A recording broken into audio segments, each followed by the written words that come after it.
Hi hello எல்லோரும் எப்படி இருக்கீங்க? இன்றைக்கி ஒரு ஃபேவரட்டான ரெசிபி, நிறைய பேருக்கு பிடிச்சது ரெசிபி உங்கள் கூட ஷேர் பண்ணிக்கலாம் அப்படின்னு பார்க்குறேன்.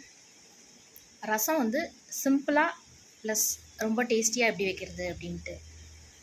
முதல்ல அரைக்கிறது வந்து ஒரு 2 டேபிள் ஸ்பூன் வந்து மிளகு, 1 டேபிள் ஸ்பூன் ஜீரகம், இதை போட்டு ஃபஸ்ட்டு ஒரு தடவை அரைச்சிட்டு அதுக்கப்புறம் ஒரு 10 பல்லு பூண்டு, ஒரே ஒரு பச்சை மிளகாய் இதை போட்டு ஃபுல் இதில் வைக்காதீங்க, சும்மா ஜஸ்ட் ஒரு விஸ்க் மாதிரி பண்ணிவிட்டு ஒன்றும் பாதியமாக இருந்தால் போதும். பூண்டும் பச்சை மிளகாவும் அதை அரைச்சி ஒரு ஓரமாக வச்சுக்கோங்க.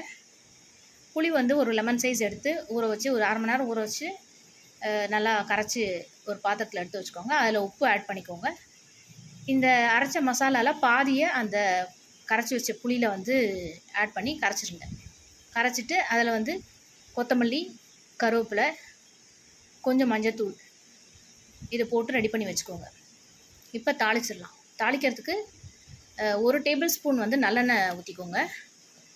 1 டேபிள் ஸ்பூன் வந்து நெய் வந்து போட்டிங்கன்னா செம்ம டேஸ்ட்டாக இருக்கும், நல்ல வாசனையாக இருக்கும்.